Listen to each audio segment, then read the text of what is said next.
The qualities needed to reconnect with family. Episode 2, Gratitude. A part of the series Conflict Resolution Insights from Brett Lovett's The Compassion Project and FamilyReconcile.com.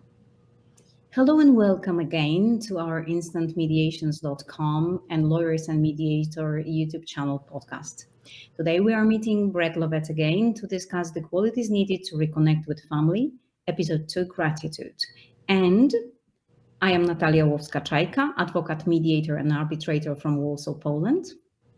And I am Brett Lovett. I am a mediator. I'm also the founder of Family Reconcile and the Compassion Project.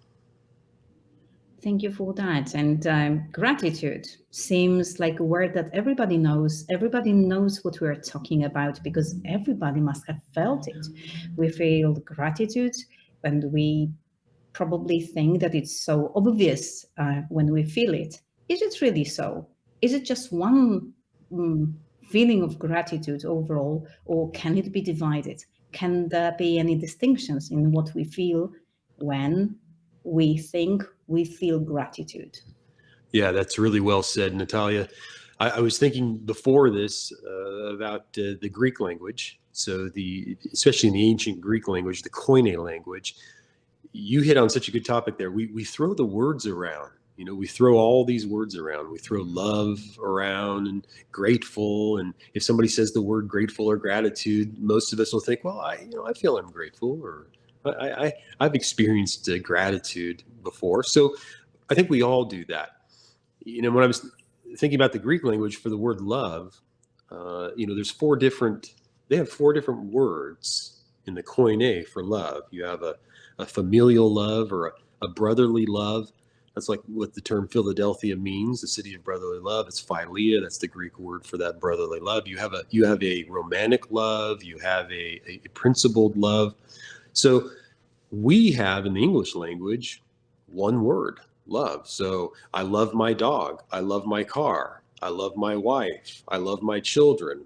And we just use that one word for everything.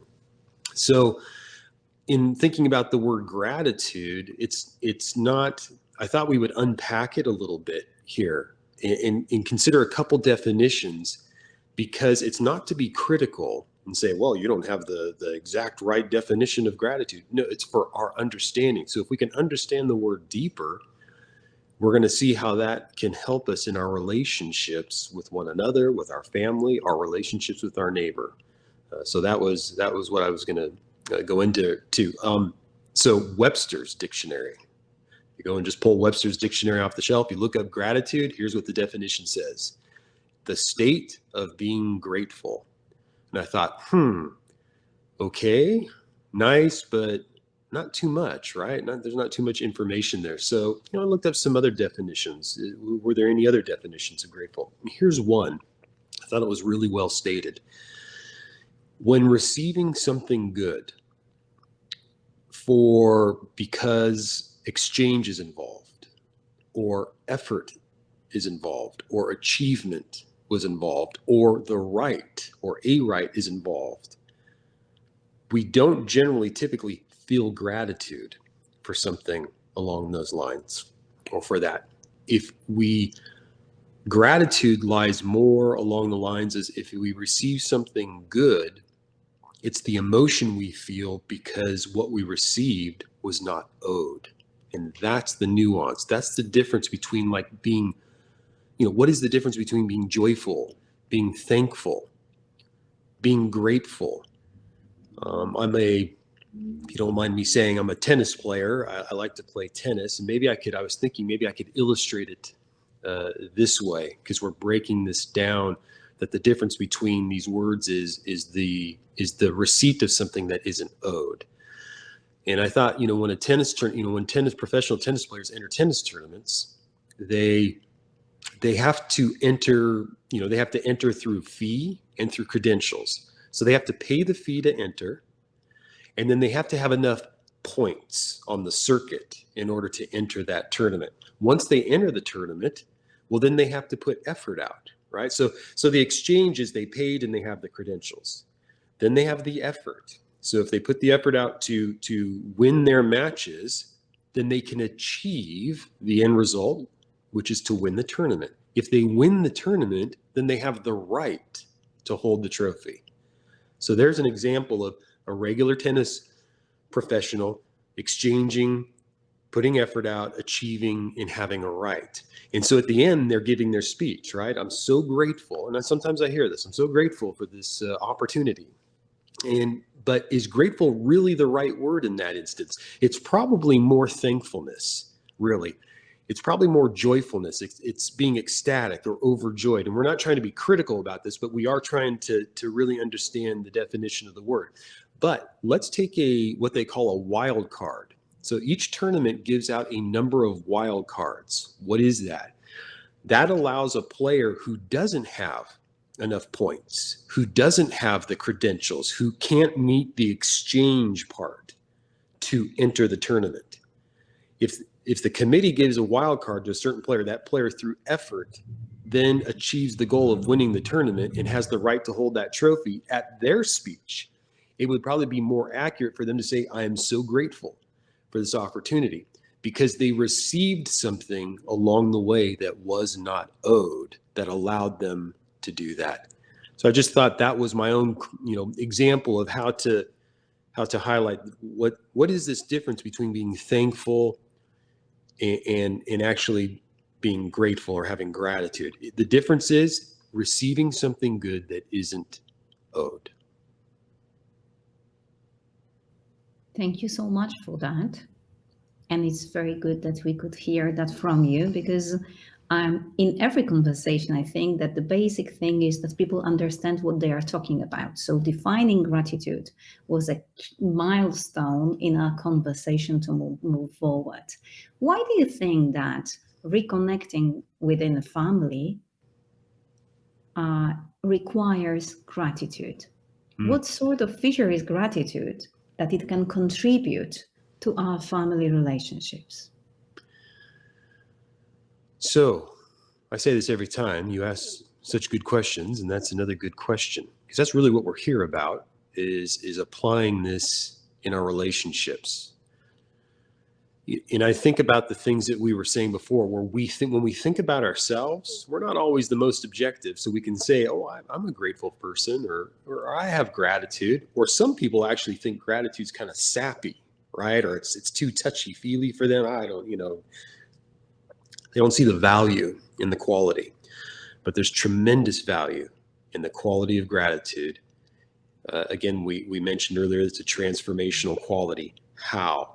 We've already kind of touched on it, Natalia, where we talk about, imagine doing something in a relationship for your partner or your spouse or your children or a sibling, doing something good for them that isn't owed. Let me ask you, how do you feel?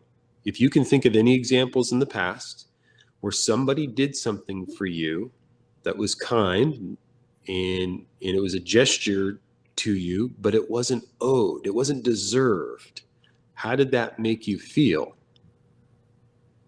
I feel very humble when I receive things that I wasn't owed to. And I really try not to have expectations from people, because I don't generally think that they owe anything to me. Therefore, when something like that happens, I do feel gratitude. And these can be really tiny things sometimes, when someone opens the door for me when I carry heavy things, or sometimes when people smile to me. And gratitude is not only about expressing it with words, it's also expressing with a smile, with a gesture, with your entire attitude and approach towards a certain person. However, what you've been saying, Brett, brings me another idea. I do feel that sometimes when people do things that are not owed and they are not given the gratitude, they feel used up and disappointed. And that might lead them also to the feeling of sacrificing themselves for others. So in a way, the gratitude we're talking about is a measure and prevention within a family for people to get the feeling of being used up and being treated unfair, and therefore practicing gratitude should be something that moves relationships forward. That's right. So fear comes into play, right? And we talked about this in our last program. Out of fear, people tend to transact. I'll do this if you do that. And well, if I'm always the one giving and I never get back, that's going, and you're kind of talking about things like that. And we play those scenarios out in our head, and they're valid. It's not that those aren't valid thoughts, but how does gratitude can gratitude transcend that? Can it rise above fear of expressing it? Can it rise above fear of that it's not for me, or that it's, or can it rise above any roadblock that our mind might put in front of it? You talked about a smile. I mean, do you ever go past a family member and smile to them, and then they say, well, I'm glad you did that, because that was my right to receive that smile. That was, I deserve that smile. That's the effort I put out. We don't do that. When you smile at somebody, that there's a feeling of gratitude on your part, because deep down inside, whether you're conscious of it or not, you don't demand it, you don't deserve it, in the sense that you're not owed that. You're not owed that. So when somebody does it, here's my point. And this is why I asked you the question earlier, Natalia. If if you worked hard for something and you were assigned to do it, you did it and you achieved it, there's a sense of satisfaction, fulfillment, because you were assigned something and that you achieved. Usually it ends there. It doesn't really foster in you the I don't think, or any of us, foster in us to run out and assign somebody else something to do so they can achieve it and give the reward. But gratitude, when you express gratitude and you're the receiver of gratitude, doesn't it instill in you a desire to want to express gratitude once you've received it? See, to me, that's the difference. That's why gratitude is powerful. It's, what are we doing? Is it just in that moment? It's a wonderful expression in that moment.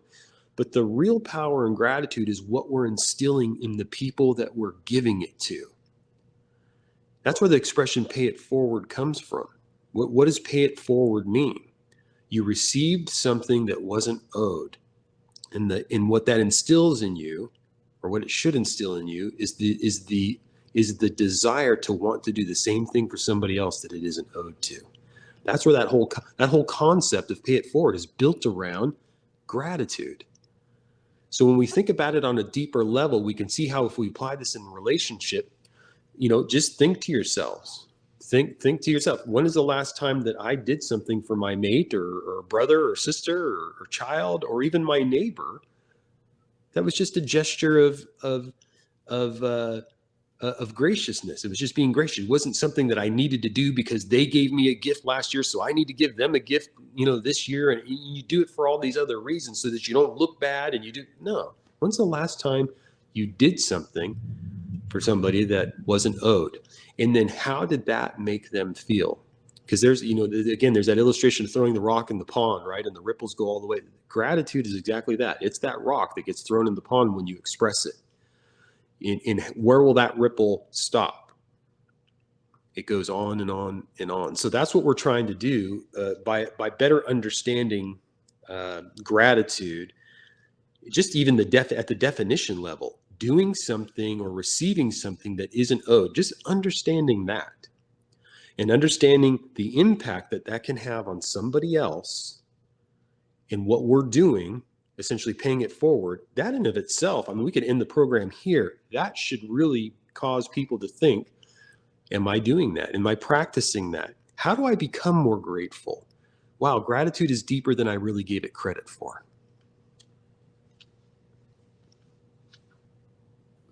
Thank you so much for that. Tell me, therefore, because I understand that gratitude plays an important role where there comes the disconnection within a relationship. But once it already happened, and let us imagine people don't talk one to another, how can gratitude help? Yeah. So such a critical question there. Just think about relationships, the relationships you've been in, relationships that you see others in. And they don't have to be romantic. They can be any kind of relationship. How often do you see people that run into trouble with the relationship and then they discard it because they ran into trouble? Some difficulty came up. And in that person's mind or person's mind, they say, oh, this isn't right for us, right? So they break it off. Or things are good at first and then you run into difficulty later. Oh, we've run into this must have not been the right thing. And then they break it off. How much better would it be to understand if we approach difficulties in relationships with the understanding that difficulties are normal? Difficulties are not a sign that it isn't right, that it doesn't work, or doesn't work anymore, or that you were duped, or whatever the case is. Difficulties are normal. Isn't that interesting? It's the repair of those difficulties that matters most. So if we can get into a mindset, this is a grateful mindset, this is a mindset of gratitude, that difficulties are normal, then it should be easier to accept. For instance, research here I was going to highlight. Now, this is from Ed Tronick and Andrew Giannino. They're researchers, and they did this study on infants and their caregivers. And as infants, they basically tracked how often the caregiver and the infant were in harmony with one another. Bottom line, it came out to 30% of the time. So 30% of the time they're in harmony. That means 70% of the time they were mismatched, miscommunicating, out of tune with one another. Okay, so that's what their research showed in regards to this. Now apply that to, apply that just across the board as the child, grows from infant to child and child to adult. At best, if our relationships are only going to be in harmony 30% of the time, what do we do with the other 70%? Well, we can either look at it and say, hey, we're out of harmony, we're mismatched, this isn't working, so let's move on. And you find the next one, right? You go into the next relationship. So it isn't realistic to approach relationships that you're trying to find them without difficulties. It's the mindset of how you approach those difficulties in the repair. The repair is critical. So you can look at the negative side of it, or you can look at the 70%. Okay, so there's difficulty, but you can look at that 70% also as an invitation to reconnect. How about that for a mindset? So we have this difficulty, and 70% of the time we're out of tune with one another. But that's also 70% opportunity, 70% invitation for me to do something to reconnect. One of the qualities that we can use to reconnect is gratitude. Expressing gratitude, doing something for somebody that isn't owed. It begets gratitude. You receive gratitude when you show gratitude. And in doing that is how you can heal relationships. Their research, they said it really nicely. They said, thank you so much, Brett, for connecting our so far thoughts with some research on it. And after having said so much about gratitude, can you please tell us what the truths about gratitude are and what our personal takeaways on gratitude from today's conversation could be? Yeah, there's there's roadblocks that we talked about earlier. Some people feel that it's too sappy of of something to feel, or it's too touchy-feely. That's one. Two is they don't have the time, or they're not interested in practicing, like really practicing gratitude. Or there are individuals who do see the value, but they're kind of overwhelmed about how to start or apply it, and so they procrastinate on it. So these are some of the roadblocks, but don't let those get in the way. There are so many benefits, truths, as you mentioned, about gratitude. Again, just to highlight some research, they did a study where they took one group and they gave them tasks, gratitude tasks. They were to write letters, notes, send emails, texts, little tasks to build gratitude. That's all that they did. And then another group wasn't given any gratitude tasks. Then they approached the two groups after time and they said, okay, we can give you $40 now, or we can give you $60 in 2 weeks. The one group that had practiced gratitude was more inclined to take the $60 in 2 weeks. And the group that hadn't practiced gratitude or hadn't been given those specific tasks was more inclined to take the $40 now. And that's what that study had. So what did that study teach us about gratitude, or teach those researchers about gratitude? Is that gratitude, it caused the individuals involved to see a bigger picture. And by seeing a bigger picture, rather than just in a specific moment, in a specific matter, they saw the big picture. It allowed them to develop patience. So gratitude helps us to see the big picture of the relationship that we're in.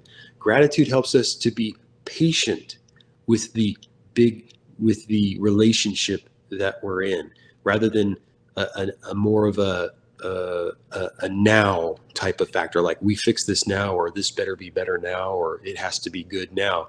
It's more of a long-term effect. So gratitude affects our big picture outlook. It affects our patience, gives us more patience, and because of that, we have less stress.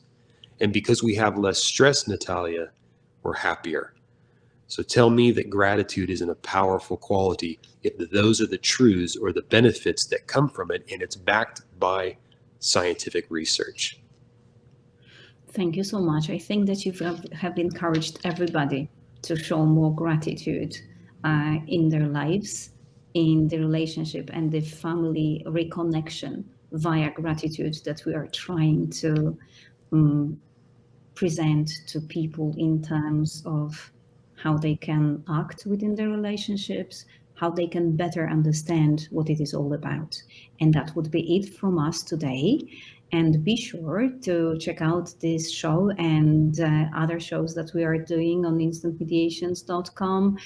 I'm on the YouTube channel, Lawyers and Mediators International, on Apple Podcast, Google Podcast, on Spotify, and Amazon Music. Thank you for being with us today, and see you in the next episode. Bye-bye for now.